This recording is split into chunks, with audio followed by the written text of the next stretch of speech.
Bien, merci à vous, cher public, d'être particulièrement nombreux et pour votre présence jamais démentie aux conférences du CML.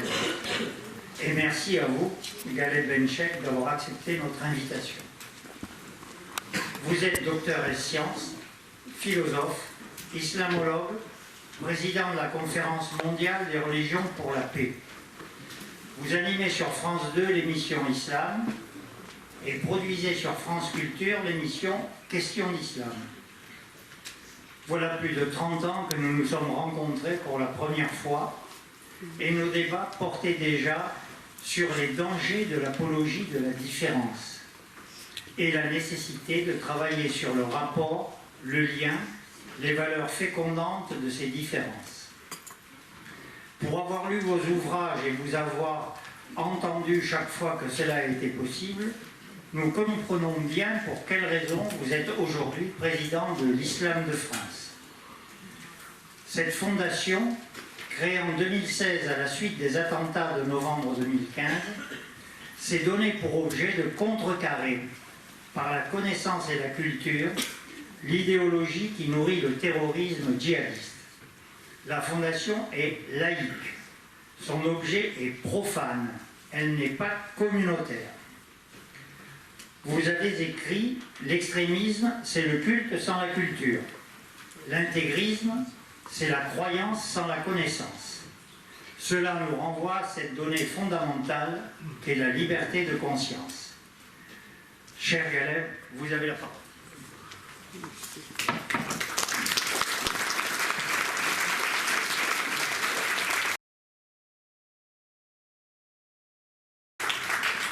Merci infiniment, merci beaucoup. Ces applaudissements qui commencent m'engagent à ne pas trop vous décevoir. Il vaut mieux les réserver à la fin, à supposer par extraordinaire que je les mérite. Mais en tout cas, sachez, mesdames et messieurs, que je suis venu animé d'un sentiment d'amitié et de respect pour vous toutes et pour vous tous. C'est vrai que nous nous sommes connus il y a déjà de cela à peu près 3 décennies. Ça ne nous rajeunit pas, ou du moins nous avons commencé très jeunes.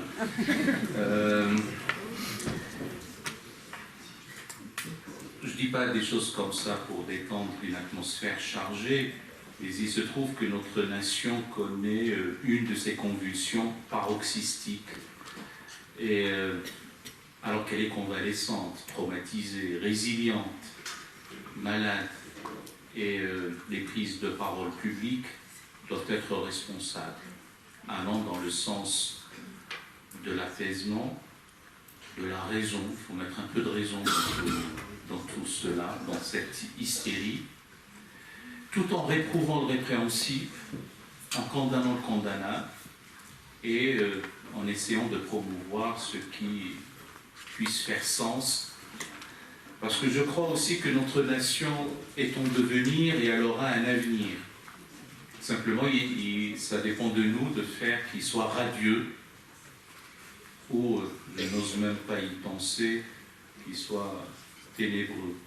Parce que j'entends, surtout ces derniers temps, que nous nous approchons des affrontements à petits pas, ou encore d'autres qui nous disent que nous nous approchons de la conflagration à bas bruit. Il faut, encore une fois, garder la tête froide. Et nous connaissons les barreurs de petit temps et les barreurs de grand temps, encore une fois.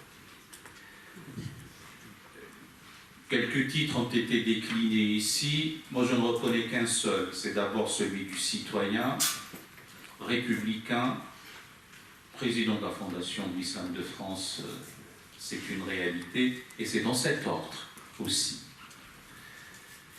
On pourra parler de cette fondation, si vous le souhaitez, lors du débat, de ses missions, de son ambition, de sa vocation, de sa raison d'être, et pourquoi est-ce qu'elle est là. Et ce qui nous intéresse ce soir, c'est au moins le sujet, Islam et République. Pour certains, Islam et République, c'est oxymorique, ça ne va pas de pair.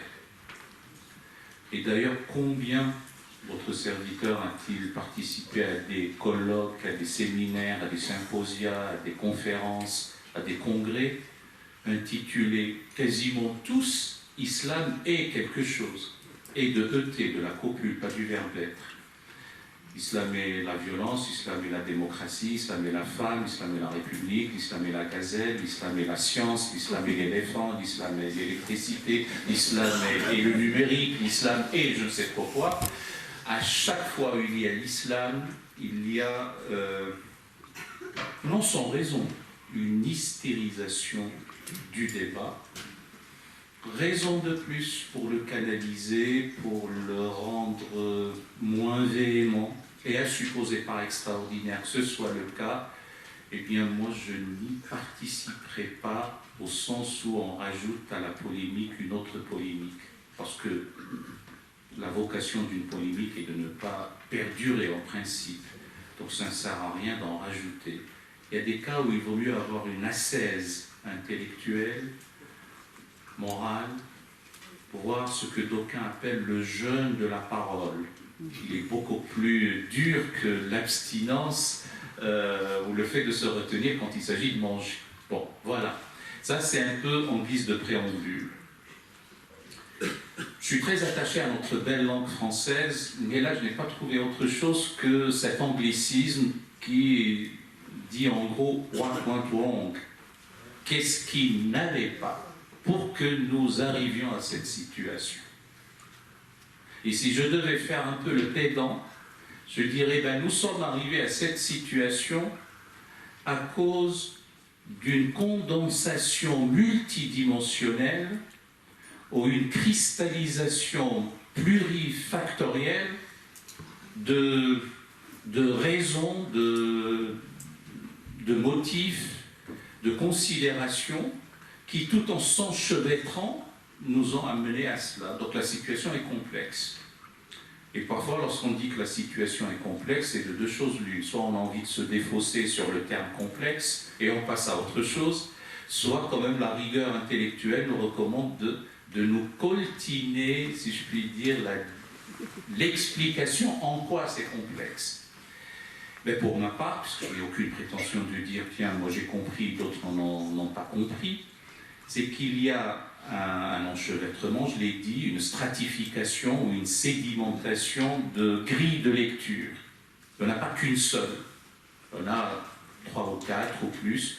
Il y a une approche sociologique ou sociologisante qui n'excuse rien, mais elle existe, c'est une bonne grille de lecture. Il y a une lecture politique. Il y a une troisième géostratégique dans les rapports internationaux. Nous ne sommes pas seuls dans le monde, nous autres Français, j'ai envie de dire, bien que nous ne soyons qu'1% de la population globale, de l'humanité, bien nous sommes dans un environnement mondialisé et donc les répercussions des enjeux géostratégiques, nous les subissons aussi. Il y a une quatrième strate qui serait psychanalytique. Alors on vient de nous expliquer les carences affectives, les absences de repères, la démission du père. Il y a une grille de lecture qui peut être millénariste, apocalyptique, nihiliste, et une dernière, pour arrêter là, une approche théologique. Voilà. Chacune d'elles a sa pertinence propre, mais aucune d'elles n'épuise à elle seule le sujet. Si nous avions du temps, si nous avions la large latitude de l'explication, eh bien, je dirais qu'il faudrait avoir une vision globale, panoptique, panoramique de tout cela et en tenir compte. L'ennui, c'est que nous ne disposons pas de cela. Ce soir, c'est Byzance, parce que dans certains plateaux de télévision, il faudrait refaire le monde en 3 minutes. Donc, la pertinence ou l'intelligence, si j'ose dire, nous recommande d'en tenir compte dans la globalité. Peut-être que ce soir, je ne m'appesantirai que sur l'une ou l'autre de ces strates. Nous n'avons pas le temps pour la totalité. Mais j'ajoute, il faut m'arrêter quand j'aurai outrepassé le temps qu'il faut, parce que vous êtes là aussi pour réagir. J'ajoute que pour ce qui concerne cet épisode, parce que hélas, ce ne sont pas des épisodes assez espacés dans le temps, sauf que celui-ci connaît des convulsions paroxystiques par rapport à ce que nous avions connu.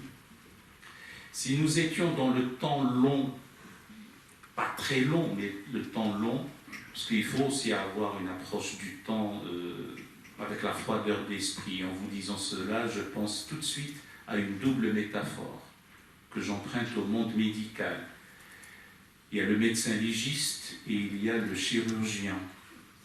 Le médecin légiste, par profession, par vocation, autopsie le plus souvent, pas systématiquement, des cadavres, des dépouilles mortelles, pour comprendre les raisons du décès. Mutatis mutandis, c'est comme ça le rôle de l'historien, ou lorsqu'on se met dans le temps froid de l'histoire. On essaye de comprendre pourquoi sommes-nous arrivés de cela, bien que l'histoire peut être fielleuse ou mielleuse selon celui qui la raconte, peut-être qu'elle est non plus linéaire, nombriliste, européocentriste pour ce qui nous concerne en France, cloisonnée en Antiquité, Moyen-Âge et en Renaissance. Il faudrait peut-être aussi revoir l'histoire comme une anthropologie du passé avec un regard critique sur les systèmes de cultures et de pensée, mais surtout comme une archéologie du temps présent. Et le chirurgien, lui, opère in vivo. Il a à cœur de sauver son patient. Il ne s'embarrasse pas d'autres considérations que de sauver le malade. Bien là aussi, mutatis mutandis, on est dans la même situation quand il s'agit de la nation, de l'État de la France. Nous n'avons pas à nous embarrasser d'autres considérations que de sauver ce que nous pouvons sauver. Et je vous dirai de mon point de vue une recette. Je ne sais pas ce que ça vaut, mais je vous la donne. Mais sommes-nous arrivés à cette situation? Je ne vais pas m'inscrire dans le temps long de l'histoire. On peut dire oui, mais bon, si je remonte uniquement au XIXe siècle, la France fut une puissance musulmane.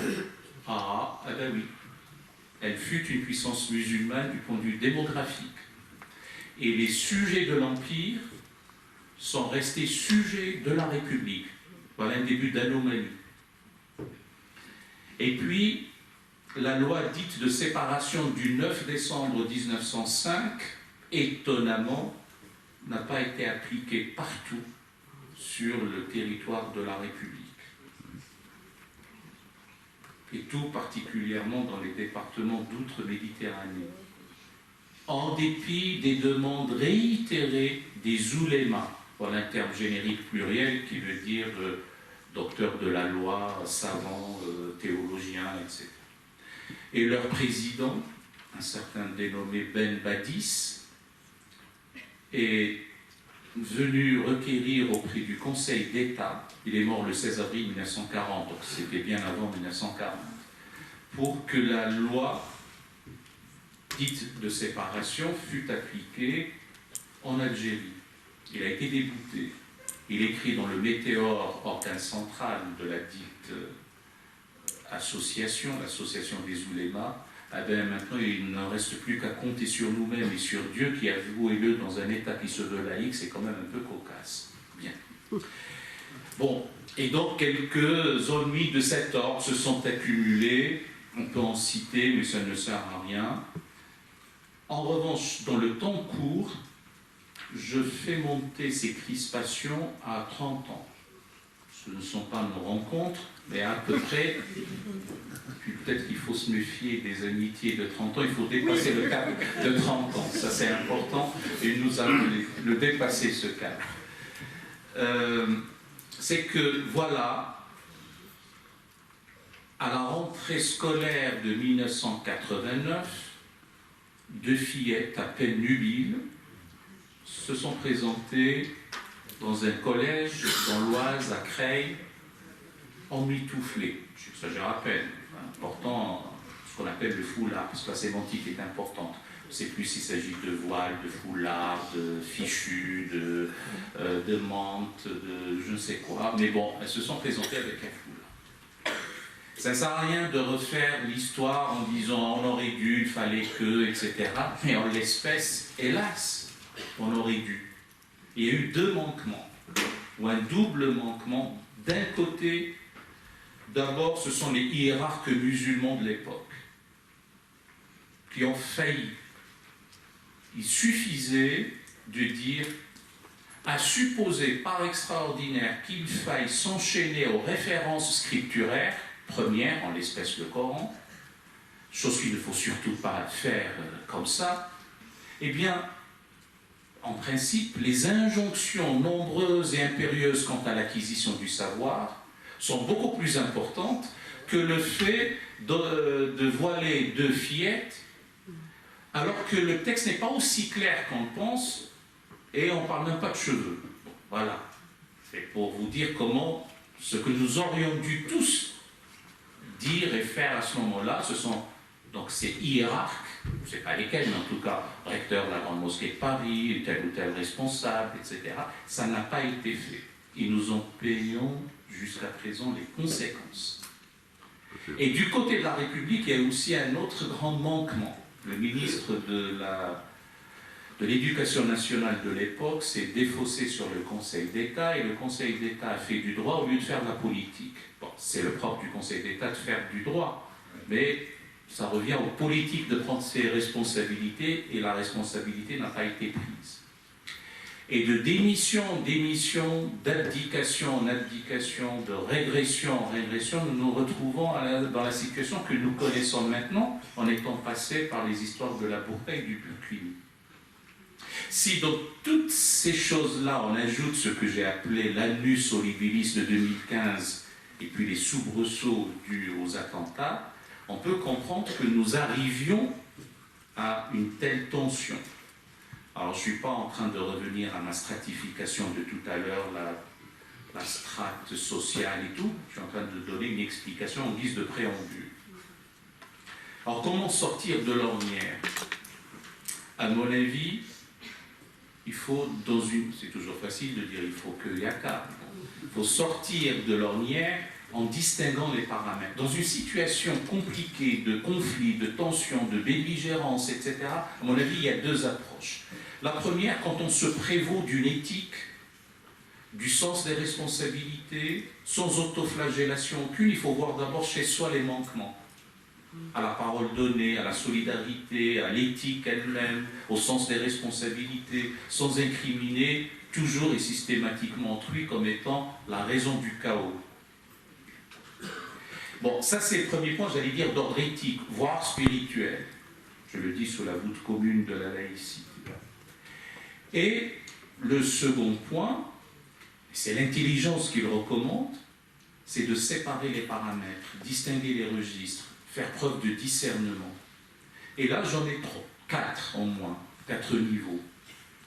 Le premier est celui, je reviens toujours à ce que j'ai appelé les hiérarques musulmans, je déplore pour ma part, je le dis devant vous et ailleurs, que le débat sur le ritualisme desséchant, sur l'obsession de la norme religieuse, sur telle ou telle pratique canonique, n'a pas été pris à bras le corps ces derniers temps par les instances religieuses islamiques dans notre pays. Je ne parle même pas de par le monde. Or, c'est une nécessité. Je n'ose même pas parler de ce qu'il n'aurait dû faire pour dirimer, pour fendre, contrecarrer les thèses dites salafistes, endiguer l'offensive wahhabo-salafiste, etc. Je le déplore. C'est même une démission. L'encéphalogramme est plat. C'est presque même une mort cérébrale maintenant de certaines de ces instances. J'ai l'air d'être sévère, mais c'est aussi la réalité. Il faut un bon diagnostic si on veut trouver une médication appropriée. Deuxième niveau, faisons du droit. Chose qu'il ne faut surtout pas faire systématiquement. Et je ne veux pas que notre société soit judiciarisée à la manière des sociétés américaines. Mais si on fait un peu de droit, le dernier épisode, ce qu'on appelle désormais les mamans, la maman accompagnatrice était dans son bon droit. En l'état actuel du droit, elle pouvait accompagner son fils dans cette sortie scolaire au sein de l'Assemblée et du Conseil régional de Franche-Comté, de Bourgogne-Franche-Comté. Ce qui sous-entend que l'élu du Rassemblement national qui l'avait interpellé, certains disent qu'il l'avait humilié, ne devait pas le faire. Et il n'était pas habilité à le faire, il n'était pas dans son droit pour le faire, et de ce point de vue-là, il devait rendre compte de ce qu'il a dit en dehors du droit. Nous sommes des citoyens civilisés et nous nous référons au droit. Troisième niveau d'approche, il y a ce que j'appelle la psychosociologie ou la psyché collective. Il se trouve que dans notre pays, la psychosociologie ou la psyché collective est réfractaire à cette affaire du voile. Donc le bon sens recommande aussi de dire, il faut en tenir compte. Ça devient encore une affaire certes de liberté, bien entendu, mais aussi de ce que d'aucuns appellent la décence commune. Je vous donne un exemple de qu'est-ce que c'est qu'une décence commune. L'opulence devant la pauvreté, c'est une affaire aussi de décence. Je donne des exemples uniquement, je ne dis pas... je fais peut-être quelques raccourcis.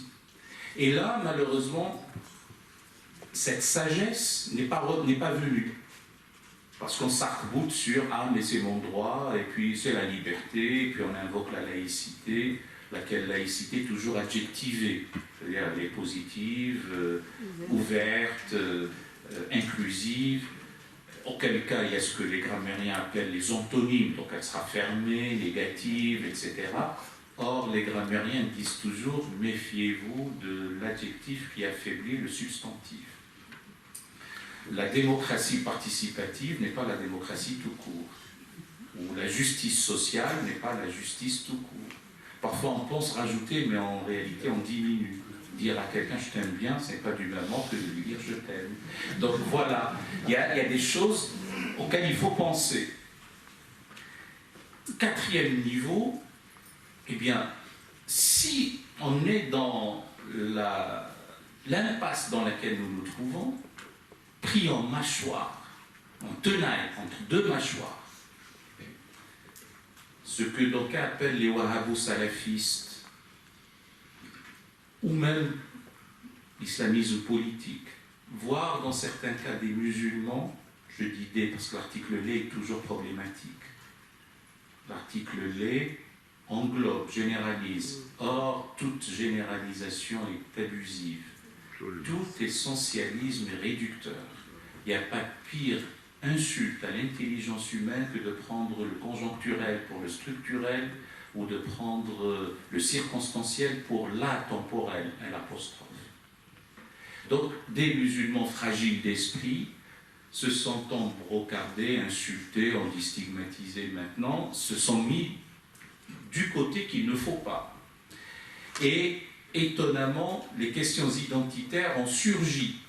Or, d'un côté, on a la question de l'identité qui doit être plurielle, composite,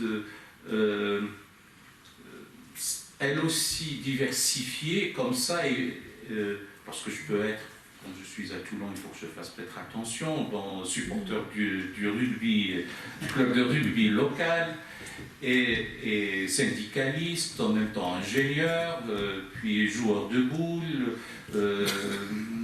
encarté dans telle ou telle partie, je suis mélomane, j'aime l'opéra ou autre chose, et tout ça fait un peu mon identité, et elle n'est pas univoque. Or, nous nous sommes retrouvés avec des individus qui ont mis en avant la question religieuse sur la question de citoyenneté, et qu'ils ont épuisé toute leur identité dans la question religieuse, ce qui est un tort.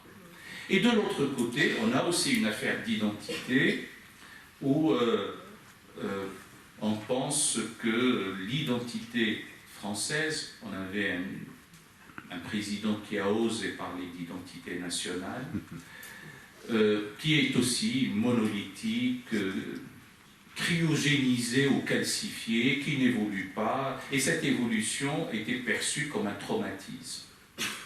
Et au lieu d'accompagner cette évolution avec sagesse, ben on l'a fait dans l'affrontement. Et alors qu'est-ce qu'on fait? On se retrouve, une bonne partie de nos concitoyens, hommes et femmes de bonne volonté, pris en otage. D'abord, il faut desserrer les taux et c'est trouver les réponses. Là, je reviens à ce que fait la Fondation. Cette Fondation de l'Islam de France est née, certes, au lendemain des attentats de 2015, mais en réalité, elle est la fille d'une autre fondation qui, elle, existait bien avant, sauf qu'elle a été dissoute pour carence d'activité. Ça vous donne une idée sur ceux qui présidaient à sa destinée. Ça ne veut pas dire en creux que l'équipe actuelle travaille, c'est pas ce que je veux dire. Mais en tout cas,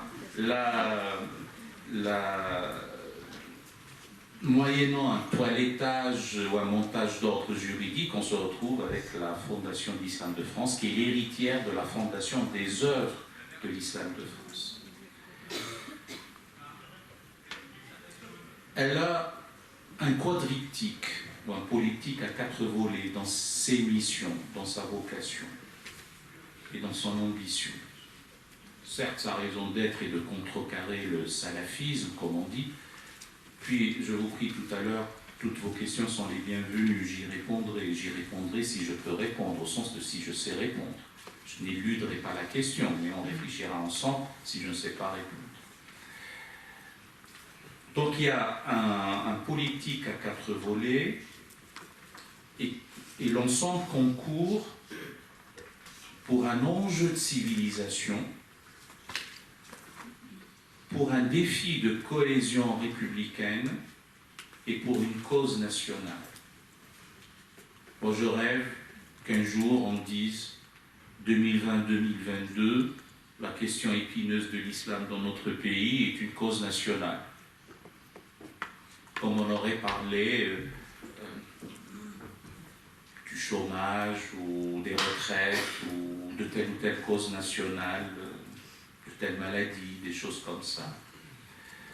C'est une question épineuse que nous devons régler dans le respect de la dignité humaine et dans une volonté de sortir par le haut de la crise que nous connaissons. Même si dans certains cas, sans dolorisme aucun, il y a des vertus salvifiques aux crises. Il y a des dimensions salvatrices à telle ou telle crise, quand elle est bien négociée, quand on sort vainqueur, j'allais dire, de la crise. Simplement, il faut aussi la trouver. D'ailleurs, à ce sujet, j'emprunte la parole à Antonio Gramsci en le paraphrasant: lorsque le passé se meurt, le futur n'est pas encore advenu, c'est dans le clair-obscur que peuvent surgir les monstres. Et d'ailleurs, les monstres ne surgissent que lorsqu'il y a sommeil de la raison, disait Goya dans sa gravure. Le sueño de la razón produce monstruos. Avec l'accent en moins, mais c'est ça l'idée dans la gravure. Enfin, même la citation exacte, c'est uni à la raison, à l'imagination. La raison peut être mère de tous les arts. Son sommeil produit ou engendre des monstres impossibles. Je vous restitue de mémoire ce qu'il y a dans la gravure. Donc voilà, j'ai parlé d'enjeux de civilisation, parce que ce que nous pouvons faire sous le ciel de Paris ou de Toulon ou ailleurs, qui est plus clément au-dessus de notre tête, nous ne pouvons pas le faire à Riyad, à Téhéran, au Caire ou ailleurs, en ce qui concerne la refondation de la pensée théologique islamique sur 4 chantiers titanesques au moins. Le premier est celui de la liberté, du pluralisme, de la désintrication de la politique avec la religion. Comprendre que la laïcité est un acquis de la modernité, laquelle modernité est à interroger, voire critiquer. mais en tout cas, ne pas gouverner selon le désir politique de Dieu que certains seuls ont compris et pénétré et qu'ils veulent imposer à autrui, c'est moderne, c'est une notion de progrès. On ne peut pas venir dire « Ah, mais moi j'ai scruté la volonté divine et je suis seul à vous la communiquer ». Donc la question de la liberté est fondamentale, surtout la liberté de conscience, la liberté de religion. Il n'y a pas pire méfait, mais ça je crois que je ne cesse de le dire depuis nos fameuses 3 décennies, il n'y a pas pire méfait et pire crime qu'un crime de lèse-conscience. Comment peut-on s'imaginer un instant pouvoir contraindre par la coercition, par la menace, par la violence, par la terreur ou par un simple regard inquisiteur, ce qui relève d'une adhésion intime et spontanée dans un acte libre en être libre. Je parle sous l'autorité des ophtalmologistes éventuellement présents dans la salle, c'est ce qu'on appelle un scotum, un point aveugle. Et là, nous avons un scotum de la pensée théologique islamique si on ne prend pas en considération ces questions de liberté. Ne pas criminaliser l'apostasie. Criminaliser l'apostasie, qu'on soit criminel. Et puis c'est même inopérant. Le vieil adage populaire dit, ou l'anecdote populaire dit, on a demandé à quelqu'un, alors tu aimes ta mère ou ta belle-mère? Il a dit, ma belle-mère, évidemment. Mais ce qu'il y a dans mon cœur restera dans mon cœur. Pareil. On vient imposer à quelqu'un une croyance, il peut y adhérer en surface, mais ce qu'il y a dans son cœur restera dans son cœur. C'est l'intimité de conscience. C'est même un respect de la dignité humaine. Deuxième chantier, tout aussi important, c'est celui de l'égalité. Je ne suis pas en train de passer en revue la devise républicaine. Vous verrez que ça ne sera pas le cas juste après, même si la fraternité est importante. L'égalité fondamentale, foncière, entre les êtres humains. L'égalité ontologique, comme auraient dit les philosophes. Mais aussi une égalité qui se traduit sur le plan juridique. C'est vrai qu'on peut avoir dans les textes ce fameux androgyne originel, adorez votre Seigneur qui vous a créé d'une même âme unique et qui a instauré entre vous amour et miséricorde. Voilà le très beau passage coranique. Donc là, l'homme et la femme procèdent tous les deux d'une même âme unique, elle-même procédant de Dieu, etc. D'accord. Mais est-ce que ça se traduit sur le plan juridique? Ça a été peut-être spectaculaire pour l'époque, du temps où la femme était réifiée, chosifiée, faire d'elle un sujet qui hérite, alors qu'elle faisait partie du patrimoine allégué, c'est spectaculaire. Donc il faut finir, j'allais dire, dans la vision, à supposer qu'il faille s'inspirer toujours du droit d'inspiration religieuse. De nos jours, le droit est une émanation rationnelle des hommes qui s'applique aux hommes pour le bien-être des hommes. Et si on n'en est pas d'accord, on change, c'est l'alternance démocratique. Même si subtilement, il n'y a jamais connu un législateur légiférer ou voter une loi sans s'adosser à un principe ou à un corpus de valeurs. Dans certains cas, peuvent être métaphysiques. Bon. Troisième niveau, c'est le chantier de la désacralisation de la violence. Il ne suffit pas de dire halte à l'amalgame, ceci n'a rien à voir avec l'islam, l'islam est une religion de paix. Je le crois comme fils de recteur de la Grande Mosquée de Paris, un recteur décédé. C'est vrai que mon père, dans ses enseignements, nous a dit, nous, c'est pas uniquement la fratrie ou la famille, dans ses enseignements, comme recteur de la Grande Mosquée de Paris, nous a enseigné la miséricorde, la bonté, la sollicitude, la prise en compte de l'intérêt d'autrui, la magnanimité, la maîtrise de soi, la patience. Un très beau passage coranique. J'ai l'air de faire une homélie, mais je le fais sous la voûte commune de la laïcité, encore une fois. Et quelle meilleure parole que de se dire « je me remets à Dieu ». la bonne parole et la mauvaise ne sauraient aller, la bonne action et la mauvaise ne sauraient aller de pair. Rends le bien pour le mal et tu verras celui dont une inimitié te séparait de lui se transformer en ami et protecteur chaleureux. Mais n'y parvient que celui qui sait faire preuve d'une grande patience et n'y parvient que celui qui est siège d'une grâce infinie. Fin de citation. Verset 34, sourate 41. Je ne suis pas en train de procéder par choix sélectif aussi des versets. Il y en a d'autres qui posent problème. Ce sont les versets belligènes, les versets martiaux, les versets violents. Et il faut aussi les traiter. Quand je vous dis qu'il faut s'attaquer à la collusion du sacré et de la violence, c'est ce travail qu'il faut mener. On ne peut pas s'accommoder à l'idée qu'il y a des phalanges terrestres, des phalanges angéliques, telles des puissances célestes qui viennent aider les armées terrestres. C'est archaïque comme vision du monde. Ça prévalait au Moyen-Âge ou avant, ça n'est plus possible de nos jours.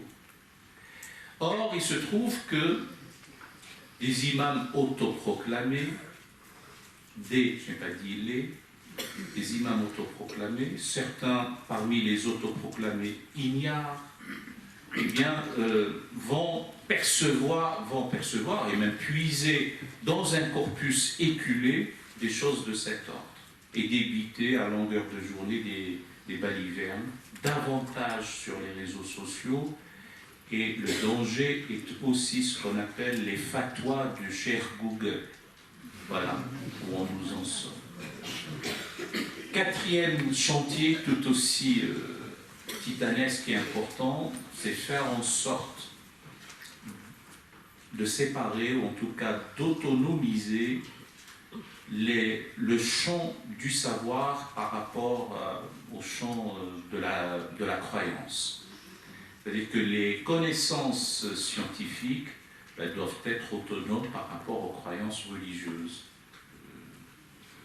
La pathologie du concordisme, mais de tout temps c'est dans le Coran ou le créationnisme ou dans les écrits, les saintes écritures, ça n'aide pas à aiguiser l'esprit. Donc il faut savoir sortir de la raison religieuse dévote. Libérer l'esprit de sa prison, dégeler les glaciations idéologiques, s'affranchir des enfermements doctrinaux, en finir avec la pensée magique, avec où l'on mélange le merveilleux, l'extraordinaire, le mystérieux, le fabuleux, avec un peu de raison et un peu d'histoire. Tout ce mélange-là donne un fatras idéal terrible, et notamment pour la jeunesse. Alors, comme les meilleurs antidotes pour contrecarrer ce salafisme, en réalité, il y a deux choses. Il y a l'autorité de la République, les forces de l'ordre et puis l'autorité. Il n'y a pas d'autre mot. Ça, c'est le temps court. Et le temps long, et peut-être même à moyen terme, les meilleurs antidotes demeurent toujours éducation, instruction, acquisition du savoir, connaissance, ouverture sur le monde, altérité confessionnelle, inclination pour les valeurs esthétiques, les belles lettres, les beaux-arts, la musique, la poésie, ce qui flatte les sens, ce qui élève l'âme humaine, l'humanisme. Renouer avec l'humanisme d'expression arabe en contexte islamique, totalement oblitéré, effacé des mémoires, occulté, insoupçonné même. C'est pas pour le prendre tel quel, c'est pour le réactualiser. Donc, premier volet des 4, je finirai, alors je vois le temps qui s'écoule, on est dans les temps, je finirai sur ces 4 volets. Enfin, les 3 sont une nécessité absolue. Le 4e, il faut attendre la période des vaches grasses. Là, ce sont les vaches maigres, quand on commence par le plus urgent. Pour le volet éducation, je vous donne 2 extrémas et le cœur du métier. Premier extrémum, l'islamologie savante. Nous ne pouvons plus accepter dans notre pays que des idioties, des arguties, des impérities soient débités à longueur de journée sur le fait islamique, la chose islamique. J'ose même pas dire l'islam, parce qu'on ne sait même pas à quoi ça renvoie. On ne sait pas, sincèrement. Ça va depuis la monstruosité idéologique et religieuse dénommée Daesh, et ça va jusqu'à la fine pointe de la spiritualité soufie. Et les uns et les autres se réclament de ce vocable. D'ailleurs, même la rigueur intellectuelle nous recommande de dire qu'il s'agit d'une réalité complexe de société humaine travaillée par le fait religieux dans sa composante abrahamique, monothéiste, selon la réception de la révélation coranique. Vous voyez bien que la phrase est alambiquée, on ne peut pas la dire tout le temps. Mais en réalité, il s'agit de ça, au fond. Et c'est une réalité qui va depuis Jakarta jusqu'à Dakar, voire jusqu'au Suriname, sans parler de l'Europe ou de l'Amérique du Nord, etc. Bien, ça c'est l'islamologie savante. Votre serviteur n'est pas envieux, mais il lui arrive d'être parfois jaloux. Et je suis jaloux de l'université à Nantes. Je ne vois pas pourquoi à l'université de Berlin, on a un beau programme intitulé Corpus Coranicum. C'est-à-dire qu'il y a un projet d'étude sur le Coran d'un point de vue scientifique, historico-critique, herméneutique. Et les chercheurs sont musulmans et non musulmans. Et nous en avons besoin dans notre pays. Et l'université française doit donner à cette discipline qu'est l'islamologie ses lettres de noblesse. Il faut qu'elle devienne une discipline de prestige. Pour les musulmans et non musulmans, ce n'est pas une lecture confessante qu'on fait de l'islam. Deuxième, de l'autre côté, puisque je vous ai dit que je vous donne les deux extrêmes, s'occuper de la jeunesse, notamment l'enfance, enfin les collégiens, écoliers, collégiens, lycéens, pour aiguiser leur entendement, pour qu'ils apprennent à tamiser par le filtre de la raison ce que les parents leur disent et qui fragilise leur esprit. Si nous avions plus de temps, on serait passé dans tel ou tel détail. Et entre les deux, le cœur du métier, c'est aider et former les imams particulièrement, mais les ministres du culte, prédicateurs, aumôniers, etc., dans la formation dite profane. Nous autres êtres humains sommes bipèdes, notre bipédie est visible. Ben, la leur, elle est aussi culturelle et cultuelle. Du moins, leurs deux ailes, si je prends cet autre exemple, doit être d'un côté cultuelle, et même, malheureusement, je déplore pour ma part que même les connaissances classiques de la théologie islamique standard ne sont pas maîtrisées, a fortiori, connaissent très peu l'héritage français, le patrimoine de leur pays, ils n'en ont pas d'autres. Il y a un aphorisme prophétique qui dit « l'amour de la patrie est une marque de foi ». S'ils enseignaient cela, nous ne serions peut-être pas arrivés à cette situation aussi. Et donc ce travail est pour se réapproprier cet héritage, l'héritage français, connaître l'histoire, les institutions, le droit du culte aussi, c'est important. On avait un recteur de piètre qualité oratoire qui, lors d'une convention dite des droites, le 28 septembre dernier, il n'a pas dit ce jour-là, mais un peu plus tard, mais moi, je suis aussi comme Bugeaud, qui a massacré des musulmans et des juifs, histoire de dire que j'assume, en tout cas, l'héritage français. Moi, je dis à nos imams, si vous deviez assumer l'héritage français, il faut qu'il remonte jusqu'à la geste de Roland. Même si elle n'était pas tant vis-à-vis des Sarrasins, comme on disait à l'époque, mais c'est en gros, voilà l'héritage, c'est au niveau de la culture, de la connaissance. Bon, je passe au deuxième volet, c'est celui de la culture. Nous avons 3 grands projets. Le premier est celui d'une exposition quasi universelle.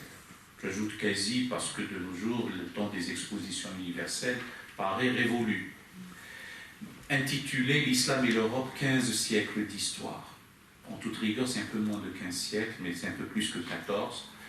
On a arrondi pour montrer à nos compatriotes, à nos concitoyens et aux touristes étrangers de passage le temps de l'exposition à Paris, parce que nous pâtissons du parisianisme, mais elle sera itinérante, elle viendra peut-être dans la région.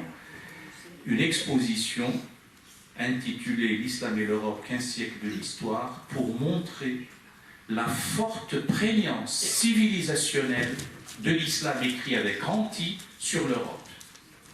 Et on a l'air de le découvrir. Ah, ben oui.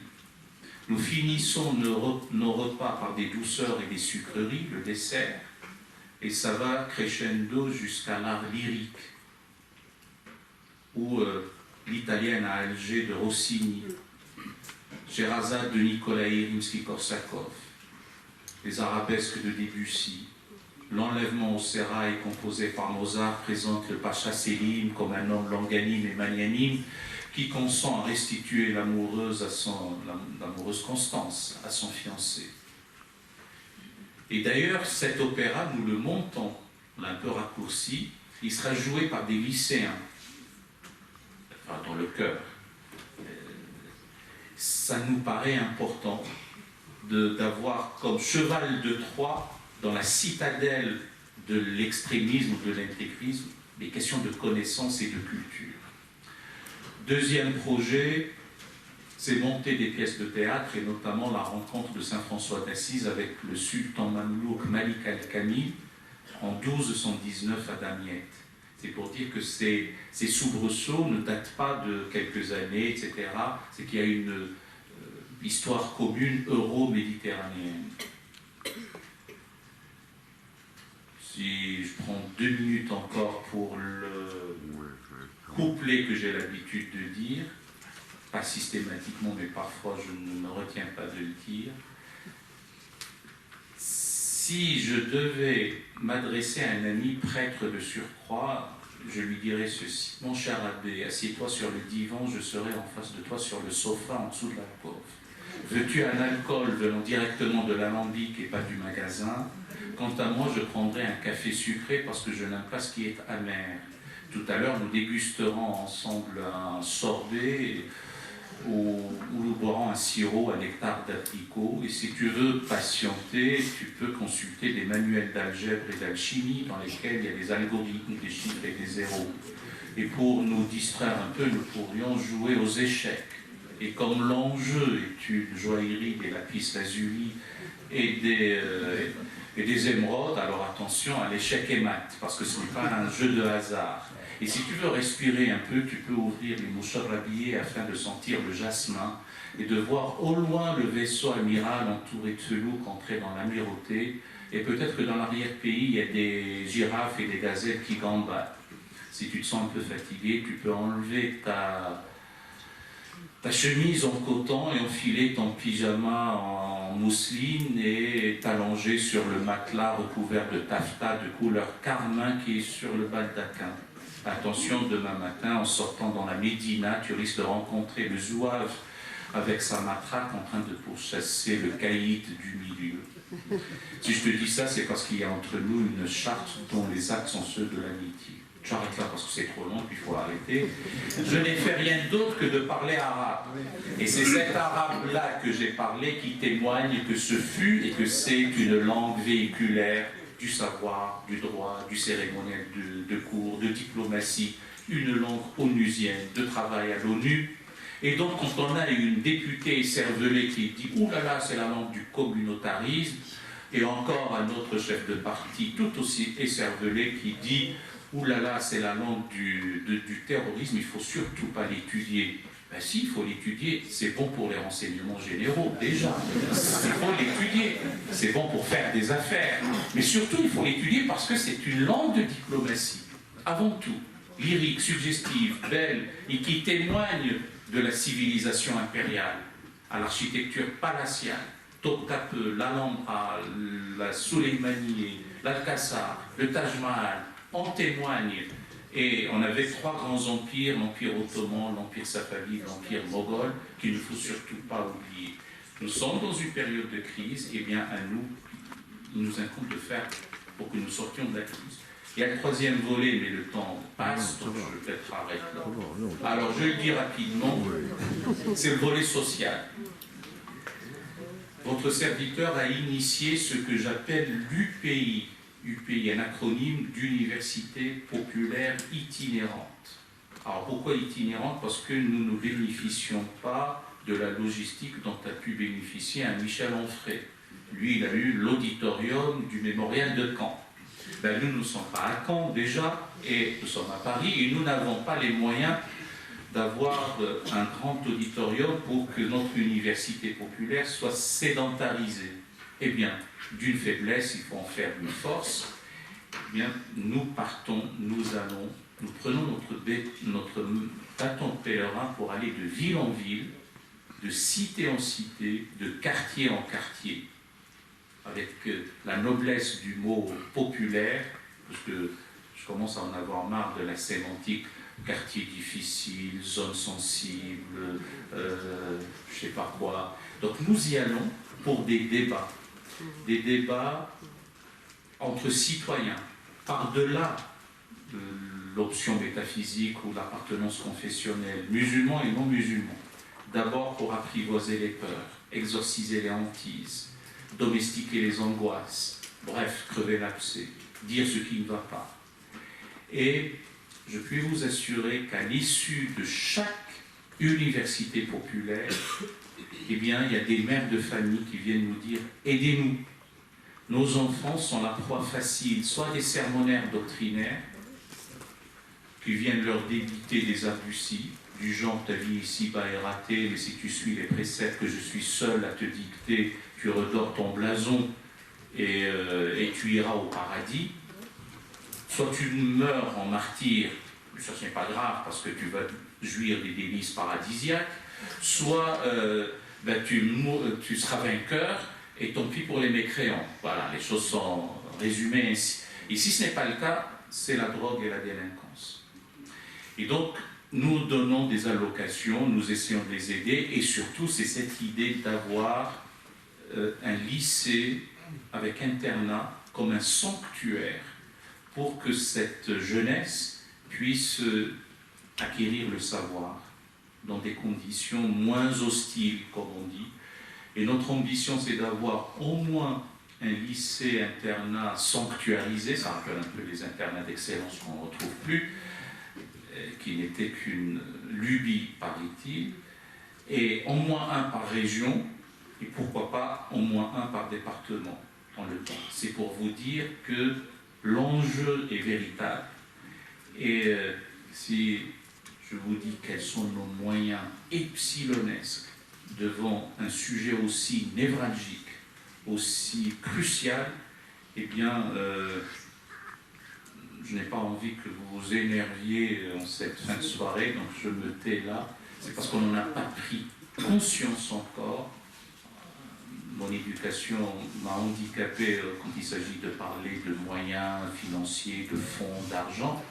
Mais si nous n'aidons pas cette fondation, qui est l'unique instance qui, pour l'instant, dans ce paysage tourbillonnaire, fonctionne,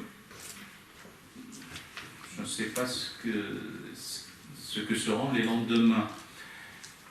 Mais je ne désespère pas, parce qu'il vaut mieux finir sur une note d'optimisme. Merci de m'avoir écouté. Un défi à relever, évoquer l'affluence des imams. On dit, dit-on, mais je ne suis pas du tout un spécialiste, que certains imams viennent de l'étranger et sont payés par l'étranger. Est-ce que vous confirmez ce fait? Et est-ce que vous pensez que c'est une réflexion à mener sur l'influence de ces gens qui sont-ils bien intentionnés ou pas? Je ne suis pas apte à en juger. Je relaye très rapidement la question de notre ami, sauf si vous l'avez entendu. Vous l'avez entendu, c'est Monsieur me dit, c'est une question, je ne vais pas restituer au mot près parce que c'est ainsi, l'Alzheimer me guette. D'ailleurs, il paraît que si on le pense, c'est qu'on est encore immunisé. C'est la question des imams. La plupart d'entre eux viennent de l'étranger, sont payés par l'étranger, etc. C'est vrai que c'est une question fondamentale. D'ailleurs, qui donne lieu, donc je confirme, oui, apparemment à 68%. C'est énorme, 68%. Même si les pourcentages, les statistiques, les chiffres sont des êtres fragiles qui disent n'importe quoi sous la torture. Mais bon, mais l'idée globale, selon les statistiques que nous avons, nous aurions entre 68 et 70% d'imams venant de l'étranger, maîtrisant très peu notre langue. Et c'est un véritable problème qui donne deux paradoxes. Le premier, certains responsables musulmans, certains dignitaires musulmans, pas tous, disent « Ouh là là, il ne faut pas que l'État se mêle de nos affaires, nous sommes extrêmement respectueux de la loi de 1905 et il y a cette séparation, je ne vois pas pourquoi les politiques se mêlent de nos affaires. Et s'ils le font, ils doivent aussi se mêler des affaires de l'Église catholique, du consistoire, du protestantisme, etc. » Le premier paradoxe, c'est que, certes, l'État n'a pas à se mêler. Simplement, il faut aussi trouver de bons interlocuteurs, compétents, sérieux, propres, intègres, et devant l'incurie organique, l'incurie au sens premier du terme, il n'y a pas de curie. Le meilleur exemple, c'est ce à quoi nous avons assisté il y a 2 ou 3 jours. On a le président du CFCM par intérim qui vient nous dire, suite à un pseudo-synode, si j'ose dire, sur ordre d'ailleurs, puisque c'était au lendemain de la rencontre avec le président de la République, trouvez-nous une solution à propos du voile. Ah, mais pour nous, c'est une prescription religieuse. Et le lendemain, le prédécesseur, un des prédécesseurs de ce président, dit non, pour nous, ça ne fait pas partie des fondements. Donc voilà, dans cette cacophonie, qu'est-ce qu'on fait? Le premier paradoxe, c'est l'État ne se mêle pas, mais il faut quand même des interlocuteurs. Second paradoxe, l'État français ne se mêle pas, mais d'États tiers se mêlent dans une ingérence inacceptable, une ingérence dans notre souveraineté. On ne peut pas s'accommoder de l'œil d'Ankara ou de l'influence d'Alger, du temps même où des forces non constitutionnelles dirigeaient le pays. Ce n'est pas possible. Ou tel palais, ou telle officine. Alors que faire? Parce qu'il ne s'agit pas uniquement de dénoncer. Moi, je ne suis pas pour que le concordat persiste ou perdure. Mais il se trouve que le concordat existe dans les départements concordataires, dans les 2 départements d'Alsace et de Moselle. On y forme et rémunère les rabbins, les curés, les pasteurs. Mais on ne fait rien pour les imams. Or, ce sont ceux-là qui posent problème. Sous le prétexte, de mon point de vue captieux, qui est « Ah oui, mais la laïcité est une exception en France, le concordat est une exception dans l'exception, mais l'islam est une exception dans l'exception dans l'exception. » Ce n'est pas sérieux. Momentanément, d'une manière transitoire, je pense et je préconise, en attendant, de former les imams français dans les départements concordataires.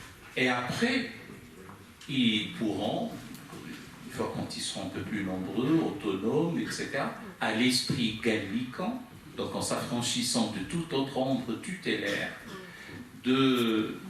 d'avoir des imams. On ne leur demande pas tous d'être des savantissimi, mais au moins qu'ils soient bien formés, l'un ou l'autre pourra siéger sous la coupole comme académicien, parce que ce n'est pas réservé qu'au regretté Monseigneur Lustiger ou que Dieu lui donne longue vie à Monseigneur d'Agens ou tel rabbin.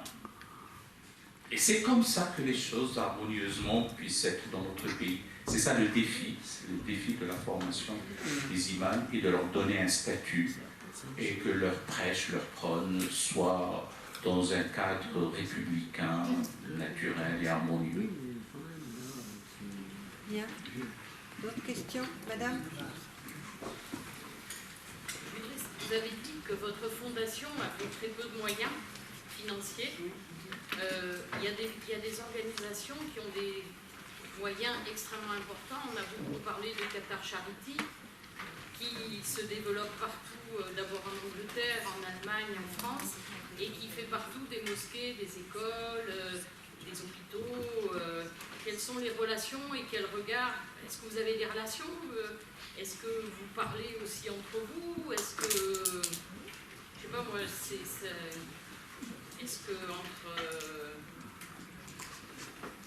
que entre fondations vous communiquez et qu'est-ce que vous pensez par exemple, de Qatar Charité? À une question aussi simple et aussi directe, la réponse est simple et directe. Aucun lien. Aucun lien, 0 €. Par définition, s'il n'y a pas de lien, il n'y a pas d'argent, il n'y a rien. Aucun. Je ne sais même pas où ils se trouvent, je n'ai pas leur numéro de téléphone, ils n'ont pas le mien, on n'a aucun lien. Maintenant, second volet de votre question, qu'est-ce que je pense? Je pense que si on distille des idées radicales pour d'autres considérations géostratégiques ou idéologiques, c'est un poison qu'il faut savoir endiguer, auquel il faut trouver un antidote. Et j'anticipe même une autre question. Nous n'avons pas d'autres sources de financement, d'autres organisations similaires. Ni la Ligue islamique mondiale, ni l'Arabie saoudite, ni... En revanche, il y a un travail sur les idées qu'il faut mener. Parce que, un peu à la manière de Gorbatchev, du temps de sa glasnost et de sa perestroïka, si on peut lézarder ou fissurer ou ébranler la maison de l'intérieur, au niveau des idées, il faut le faire. Mais malheureusement, d'ailleurs, on ne peut pas... Nos statuts préconisent que nos sources de financement ne peuvent pas venir en dehors de l'espace européen. Il se trouve que l'unique mécène généreux et donateur que nous avions eu, c'est le prince Karim Aga Khan. Le seul ennui, c'est qu'il est citoyen britannique. Et avec le Brexit, il ne pourra plus nous écouter. Alors, je ris, mais je puis vous assurer que je suis malheureux. Alors, je pensais à une refonte des statuts. Quand j'ai vu le temps qu'il faut, et parce qu'il faut revenir jusqu'au Conseil d'État, les statuts des fondations, on ne peut pas les changer comme ça. Et pour l'instant, comme le sujet est sensible, l'islam de France et l'argent qui va venir de je ne sais où, c'est gelé. Et on me dit, oui, mais tu n'as qu'à demander la zakat. Pour ceux qui ne savent pas ce que c'est que la zakat, c'est l'aumône légale. L'aumône, vous savez, la pratique religieuse islamique repose sur 5 piliers. La profession de foi, la prière, l'aumône, le jeûne et le pèlerinage. Les 4 premiers sont une prescription absolue pour ceux qui en peuvent, et la dernière, c'est assujetti à quelques conditions. Bon, je leur dis très bien. Mais d'abord, on ne peut pas dire d'un côté, nous sommes une fondation laïque, reconnue d'utilité publique, œuvrant pour l'intérêt général, non communautaire, ça concerne l'ensemble des citoyens, pas uniquement musulmans, et demander l'aumône, et laquelle aumône est donnée plutôt aux mosquées. Et en plus, apparemment, le discours de l'actuel président, parce qu'il n'est pas là à vie, ne plaît pas trop. Donc on ne me donnera pas. Et je me retourne du côté des pouvoirs publics, mais non, quand même, vous êtes une fondation privée. Je me retourne du côté des chefs d'entreprise du CAC 40. Et ça nous a coûté 35 000 € les démarchages, de novembre à mars de l'année d'après. 0 €. Pour 3 raisons captieuses aussi. Ah ben si je vous donne à vous, il faut donner aussi à la Fondation du judaïsme français, à la Fondation Notre-Dame et à la Fondation du protestantisme. J'avais beau dire, mais nous, c'est Islam écrit avec grand I, la facétie des typographes et des éditeurs du 19e siècle, c'est de distinguer le petit I du grand I, parce qu'on n'a pas l'équivalent d'islam et de christianisme et de chrétienté. Ah oui, mais quand même, c'est adossé à une religion. Et puis, nous sommes très respectueux de la laïcité. Et j'avais beau leur dire, mais j'ai bien appris, même dans les écrits vétéraux et néo-testamentaires, et même dans la tradition islamique, qu'il faut aider le petit jusqu'à ce qu'il grandisse, le malade jusqu'à ce qu'il guérisse, et le voyageur jusqu'à ce qu'il revienne. Ben non. Alors, tournez-vous vers les entrepreneurs musulmans. Bon, d'accord. Vous voulez pas qu'il y ait du communautarisme, mais là, on va en faire. Donc, on va voir les entrepreneurs musulmans. Il y en a plein qui s'enrichissent. Ah non, moi, je préfère plutôt donner de l'argent au club de rugby ou de football de ma ville. Je suis bien vu, etc. Qu'est-ce que j'ai à vous donner? Mais moi, je me désolidarise de cette affaire. Voilà. Comment nous... Et nous tenons, parce que nous ne voulons pas d'argent de Qatar Charity. Ou Charity Qatar, je ne sais plus dans quel sens d'ailleurs. Vous nous dites d'où ne vient pas l'argent, mais d'où vient l'argent alors? C'est pas agressif, hein? Non. Question. Et mon cher ami, je n'ai absolument pas perçu la moindre agressivité dans votre question. Et elle supposait pas extraordinaire qu'elle le fût. Supposons. Il faut savoir d'abord se faire violence avant de faire violence, de se maîtriser d'abord. Alors, nous ne sommes pas dans ce cas-là. Nous avons hérité de la défunte Fondation des œuvres de l'Islam de France quelque chose aux alentours des millions d'euros. Nous avions eu une dotation des millions d'euros. On a eu le fameux million du prince Aga Khan et quelques petits subsides. Maintenant, ce qui me reste pour finir l'année, dans des projets déjà actés en conseil d'administration, 68 000 euros. Ne pouvons vivre ou survivre en végétant un peu jusqu'à fin 2020, début 2021, après il n'y aura plus rien. Si on ne prend pas à bras le corps ces questions-là, mais je ne désespère pas. Enfin, je ne veux pas ramener les choses uniquement à la fondation, je ne pleurniche pas, je ne suis pas en pleurnichard. Une question, monsieur? Oui, ma question concerne les lycées que vous envisagez dans les régions et même jusque dans les départements. Je voulais savoir si la façon dont vous les envisagez, vous concevez que des non-musulmans puissent aller dans ces lycées. Oui, mes chers monsieur, je ne peux pas dire d'un côté que la fondation n'est pas communautaire et que l'enjeu est un enjeu de civilisation, que la cohésion est une cohésion républicaine et que la cause est une cause nationale, et que ces lycées ne seront réservés qu'aux musulmans. Non, ça sera réservé à quiconque veut y venir. En plus du programme de l'éducation nationale, il y aura une plus-value relative à la civilisation islamique. Je vous donne un exemple, je peux vous en donner davantage. En classe de 4e, si on enseignait que le mathématicien Al-Kashi a étendu au triangle non rectangle le théorème de Pythagore en jouant sur le cosinus, un jeune citoyen en devenir musulman va colmater sa brèche identitaire ou sa faille intérieure. Dit, je suis citoyen en devenir de la nation française, mais je suis aussi héritier d'une grande tradition dont certains ont contribué au corpus du savoir universel. Ça, ce n'est pas encore le cas de l'éducation nationale de nos jours. Il n'est pas possible de dire que de Dioscoride, de Galien, d'Hippocrate jusqu'à Paracelse ou Ambroise Paré à l'école de Salers, il n'y a pas eu de médecine, ou très peu. Ou de temps à autre, on cite Avicenne. Ce n'est pas possible. On ne peut pas avoir une présentation de l'histoire mutilée et mutilante. On ne peut pas dire, hélas, uniquement en terminale, parce que moi je suis pour que l'enseignement de la philosophie soit un peu plus rapproché qu'en terminale, mais entre les présocratiques ou jusqu'à Heidegger ou Sartre ou je ne sais trop qui, Kant, il n'y a pas eu de philosophie, ou très peu, sans parler des philosophes musulmans hellénisants. Bon, voilà, c'est important.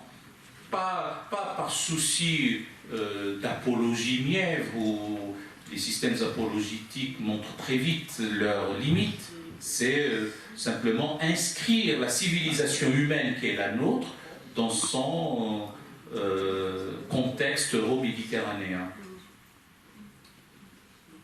Bien.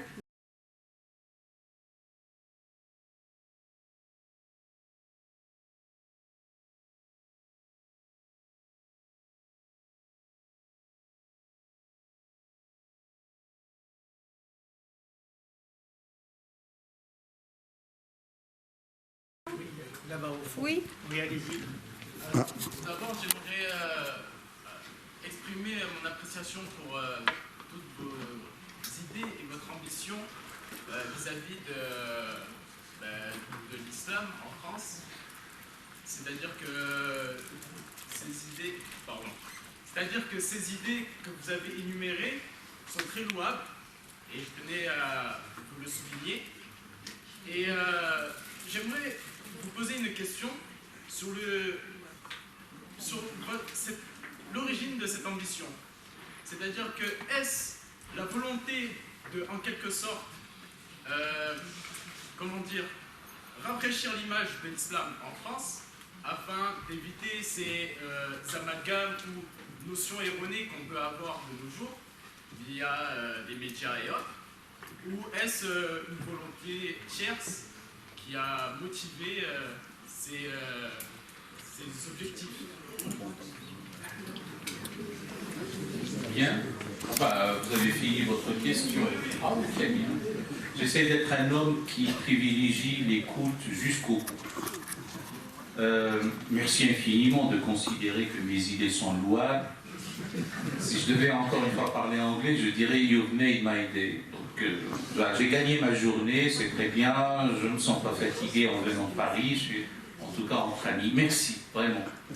Voilà, j'ai un de mes compatriotes qui trouve que mes idées sont louables. Ce n'est même pas une affaire de redorer l'image de l'islam et de ces histoires d'amalgame. Le mot amalgame est un mot arabe, encore un autre.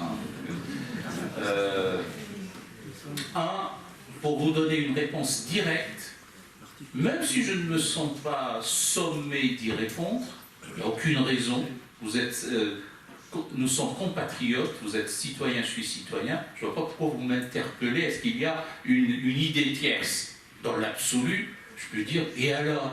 Mais il n'y en a pas, voilà, parce qu'il n'y a aucune force autre qui m'ait dicté quoi que ce soit, si ce n'est que ma volonté d'homme, pécheur, pécamineux, mortel parmi les mortels, etc., de dire, durant ma vie ici-bas, il se trouve que j'ai accepté une responsabilité. Avant, au contraire, j'étais ce qu'on pouvait appeler encore un intellectuel. Quelle prétention, parce que le véritable intellectuel, c'est celui dont on nomme le siècle par son nom. On en est encore loin. Donc, je le dis davantage à ceux qui viennent se présenter comme des intellectuels sur les plateaux de télévision. Des pseudo... Ah non, mais à Chalgoumi, ça c'est un autre cas, on ne va pas parler de lui.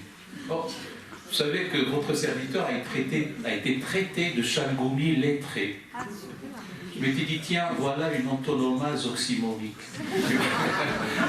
Alors l'antonomase, c'est lorsque le nom propre devient un nom commun. Et bon. Donc, non, il n'y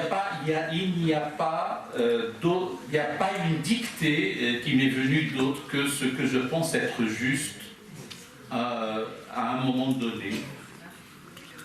Parce que nous avons la possibilité de le faire en France ou en Europe. mais nous n'avons pas la possibilité de le faire ailleurs, eh bien, que ça soit transmissible ailleurs, sans dogmatisme, parce qu'il faut se méfier de ceux qui pensent qu'ils ont vraiment raison. Et en tout cas, c'est révisable, c'est interrogeable, c'est discutable, c'est contestable. Mais en tout cas, on ne peut pas toujours venir enseigner, parler et ne pas proposer des choses un peu plus concrètes. Voilà, c'est ça l'idée. Monsieur, une question. Oui, je voulais savoir si vous avez trouvé, il y a des relais. Plus fort. Est-ce que... Je la relayerai, d'accord. Est-ce que dans l'islam de France, vous avez trouvé, à partir de votre message, des soutiens intellectuels? Il y a des personnalités ou des mouvances qui vous rejoignent dans votre combat? Oui, le combat des idées, oui, surtout.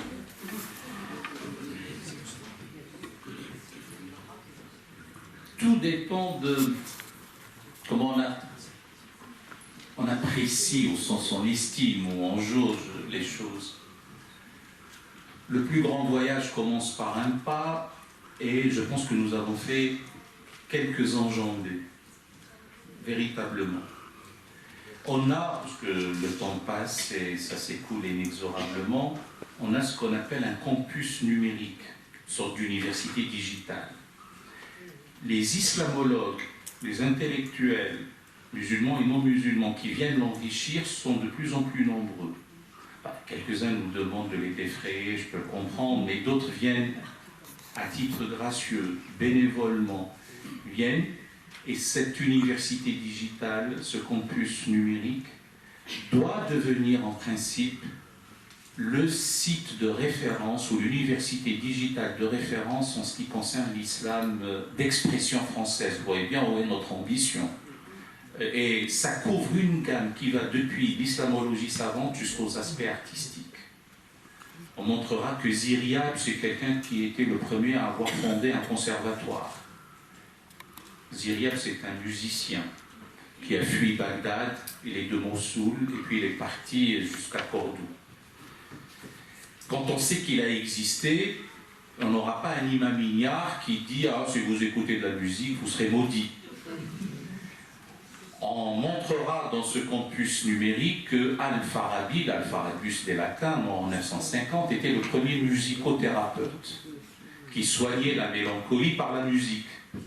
Bien, quand on saura ça, les imams incultes ne diront pas « Attention, si vous écoutez de la musique, vous serez damné ou transformé en singe ou en porc ou je ne sais trop ». Donc voilà notre ambition. À mon goût, il n'y en a peut-être pas encore davantage, mais ça vient et nous le faisons. Bien. Oui. Je crois qu'il faudrait informer la salle que les conférences se trouvent sur le site du CNE. Si l'arabe est enseigné à l'école. Comment? Si l'arabe est enseigné à l'éducation nationale. Elle veut savoir si l'arabe est enseigné dans le cadre de l'éducation nationale. Alors je relaie encore une fois la question, est-ce que l'arabe est enseigné à l'éducation nationale? La réponse est oui. Entendons-nous bien. Il n'y a pas un ostracisme délibéré, voulu, etc. contre la langue arabe au niveau de l'éducation nationale. Et si on savait qu'il y avait une véritable arabophilie, comme on dit au XIXe siècle, et même au début du XXe, chez ce qu'on appelait les orientalistes, etc. Et même l'agrégation d'arabes existait, il y avait des professeurs. Étonnamment, on en a de moins en moins maintenant. Sous prétexte, comme langue vivante, les parents, c'est toujours délicat au sein d'une même république, distinguer les républiques laïques, distinguer les citoyens selon leur confession. Les parents non musulmans, ça ne les intéresse pas, et ceux qui sont intéressés déplorent qu'il n'y en a pas suffisamment, et donc après tout, ils cherchent des écoles privées, etc. Et ceux qui sont musulmans ne sont pas intéressés par la langue arabe comme langue académique, Ils veulent la langue comme véhiculaire de la pensée théologique et pour étudier le Coran. C'est pour ça que les professeurs agrégés d'arabe se retrouvent parfois à être chez eux, payés d'ailleurs, et ils ne venir que sans trouver des élèves, donc ils ne sont pas en présentiel, comme on dit, ou ils ne viennent que pour 1 heure ou 2. Pour certains, c'est même une sorte de sinécure. Donc c'est ça le problème. Et donc l'idée, c'est de sensibiliser l'ensemble de nos concitoyens de l'importance, je ne plaide pas nécessairement pour la langue, mais que c'est une richesse. Ça ouvre un horizon. Ça ouvre un horizon à tout un imaginaire. Il y a un génie propre à cette langue. Et curieusement, c'est nous autres Français, qui avons un complexe a priori vis-à-vis de cette langue. Ce n'est pas le cas en Colombie, au Chili, en Argentine, en Espagne, pour parler de certains pays hispaniques. Et nous en avons ici en France pour X raisons sur lesquelles je n'ai pas envie de m'appesantir. Oui, une question? Que peuvent faire les particuliers qui voudraient vous aider?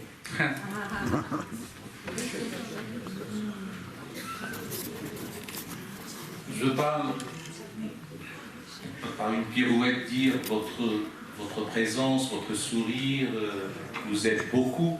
Je puis vous assurer que c'est un sacerdoce laïque, mais ceux qui veulent nous aider en envoyant des chèques à la Fondation, c'est très bien. Ceux qui veulent... Tiens, nous pourrions organiser une université populaire itinérante pour l'étape de Toulon, parce que c'est une 50aine de villes. On est partant. Et nous pourrions le faire, il suffit simplement de l'inscrire dans le calendrier, dans l'agenda. En gros, sur 2 ans, on pense aller dans une 50aine de villes, ou un peu plus que 2 ans, même un département ultramarin, pour que ça donne lieu à, alors dans un premier temps, en présentant, j'ai dit un livre vert. Et quand j'ai pensé que le livre vert, il y a eu un précédent avec Kadhafi, je lui ai dit, oulala, avec un autocrate illuminé comme ça, il vaut mieux qu'on revienne à la notion du livre blanc, ou un livre, ou une synthèse, parce que je vous assure qu'il y a des idées d'une grande sagesse, d'une grande pertinence qui émanent de ces rencontres. Notre dernière a eu lieu à Épinay-sur-Seine, c'était le 5, donc avant-hier. Et puis la prochaine sera à Nantes, Roubaix, on viendra du côté de Toulouse, Marseille, tout, et on fera une halte heureuse à Toulon. Le reste, il y a le site, l'adresse de la Fondation de l'Islam de France, et puis il y a un rabbin qui nous aide. Je puis vous assurer que c'est touchant. Il y a tel ou tel citoyen qui dit bien ce que vous faites aide, au moins pour que nous sortions de l'ornière. Bien, d'autres questions?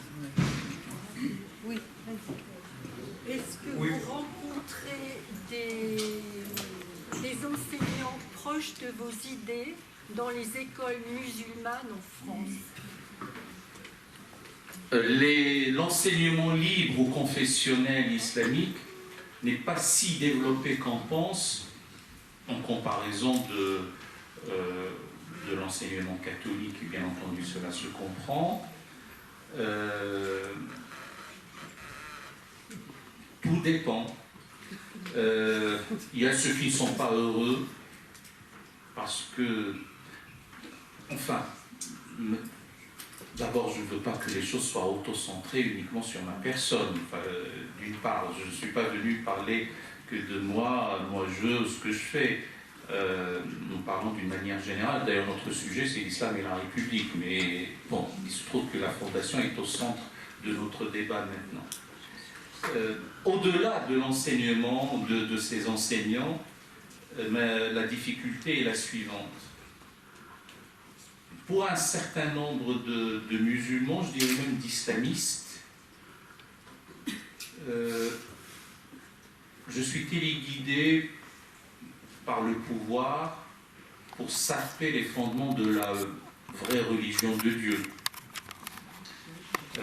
Voilà mes positions sur le voile, mes positions sur ce que j'appelle l'obsession de la norme religieuse, etc. C'est très désagréable. Je n'irai pas jusqu'à m'appesantir sur tel ou tel aspect, mais ça existe. Et de l'autre côté, aussi étonnant que ça puisse l'être, et bien voilà un crypto-islamiste, la fameuse dissimulation, on a appris maintenant un mot nouveau encore, la taqiyya.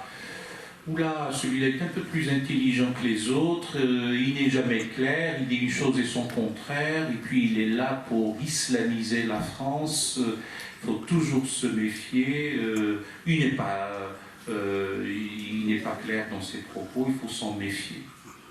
Et c'est tout aussi désagréable.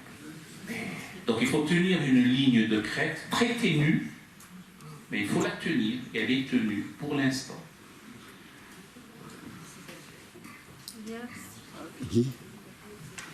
Bien, avant... Ah, pardon. Que pensez-vous de la marche contre l'islamophobie qui doit avoir lieu dimanche et du concept islamophobique? Ah, commençons par le concept islamophobe.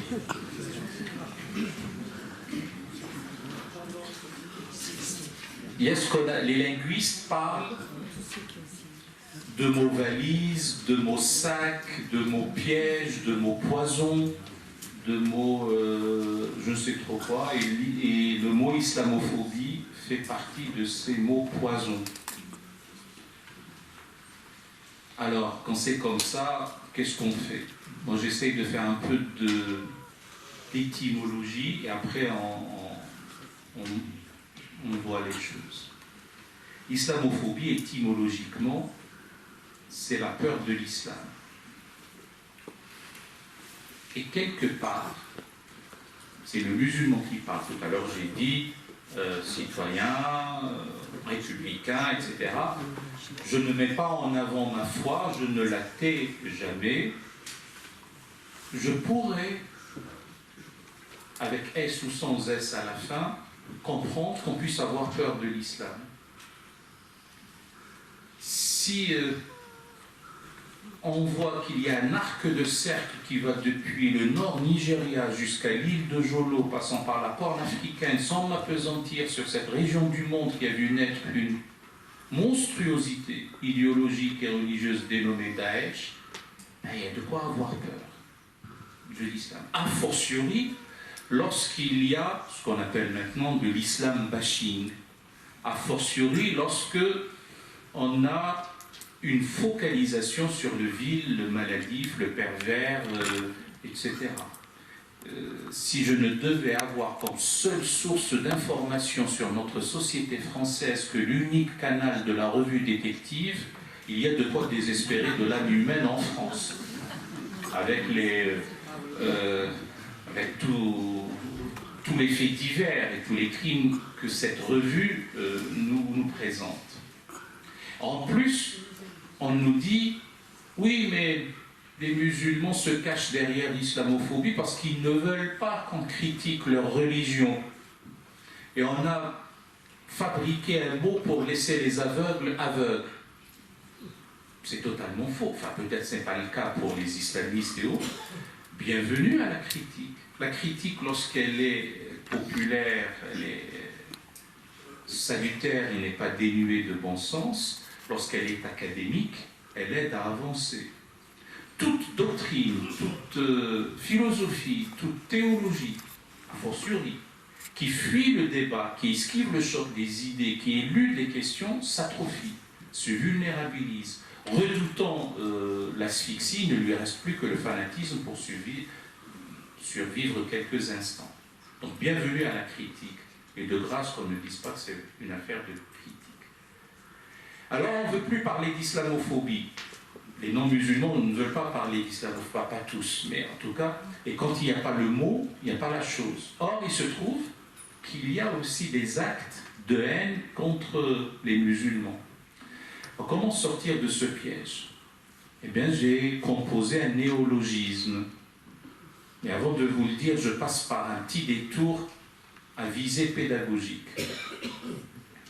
en réfléchissant, je m'étais dit, tiens, heureusement, elles ne sont qu'une infime minorité, et en psychanalyse, en psychologie d'une manière générale, on parle, en ce qui concerne certaines femmes, d'androphobie. Alors, la peur des hommes peut venir d'un père violent, d'un frère autoritaire, d'un professeur strict. Donc certaines femmes ont peur des hommes. Mais il se trouve aussi que d'autres femmes haïssent les hommes. Et on parle de misandrie. C'est l'équivalent féminin de la misogynie. Et je m'étais dit, pour sortir du piège qui vous est tendu, il y a l'islamophobie, il y a la misislamie. Du grec mésos, qui est haine, détestation, hostilité. Le mot n'a pas encore pris pour l'instant, certains commencent à l'utiliser. Mais il y a des mises islamiques. Il y en a plein. Celui qui vient nous dire que le choix est entre la France et l'islam est un mise islamique.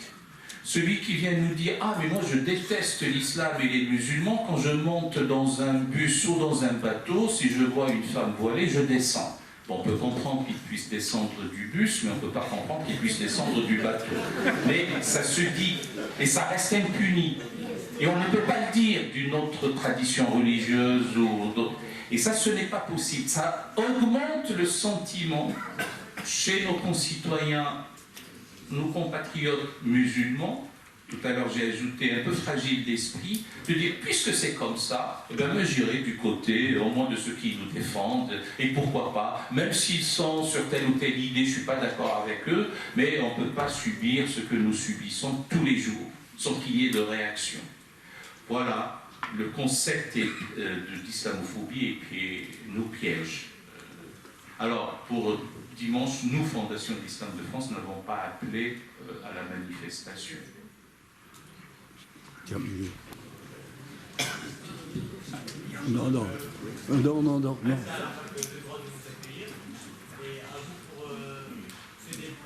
cette conférence, j'avais une question au propos des 4 volets. Au niveau du social, lorsque vous passez de ville en ville et de quartier en quartier, comment se passent les débats? Comment les débats se passent? Jusqu'à présent, nous n'avons fait que 6 et bientôt la 7e. Aussi étonnant que ça puisse l'être, ça se passe comme ça. Mais comment ça se passe? Ce n'est plus... Ah oui, c'est la forme, oui. L'organisation. Ça va entre 70 jusqu'à 1000. Quand c'est 1000, c'est plus un meeting qu'un débat. Cette fois-ci, c'est... Enfin, je parle... dans ce cas de 1000, c'est plus un meeting qu'un débat, et c'est votre serviteur qui a introduit les sujets, puis on répond à telle ou telle question. Ce n'est plus un débat entre citoyens. Quand on est 70, c'est plus facile. L'un interpelle l'autre, et on parle, on pose des questions. Je réponds quand il y a lieu de répondre. Si je suis présent, jusqu'à présent j'étais présent, mais je ne peux pas l'être pour les 50 villes. Et puis, nous avons aussi essayé de comprendre pourquoi, suite à la crise des Gilets jaunes, ce débat n'est pas présent. C'est étonnant aussi. Pourtant, il est omniprésent ailleurs, mais pas dans les débats en tant que tels. On s'interpelle mutuellement. Parfois, des citoyens musulmans entre eux s'interpellent. Alors on arrête, puisque Jacques, à juste raison, nous fait savoir que le temps est écoulé.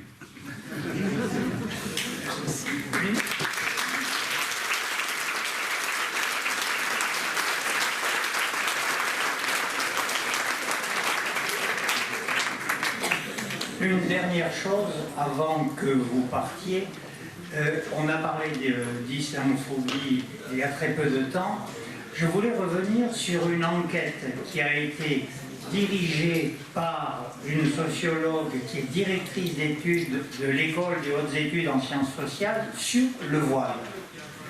Or, on s'aperçoit qu'on a énormément d'idées préconçues là-dessus. Je vous donne le résultat de son enquête. Ce que l'on pense, ce que l'on entend en général, c'est qu'il y a une pression de la famille de la religion pour pousser les jeunes filles et les jeunes femmes à porter le voile. Or, l'enquête qui a été réalisée se pose en faux. Au contraire, la grande majorité des jeunes filles ou des femmes qui portent le voile, c'est un choix personnel et individuel, parfois contre la famille.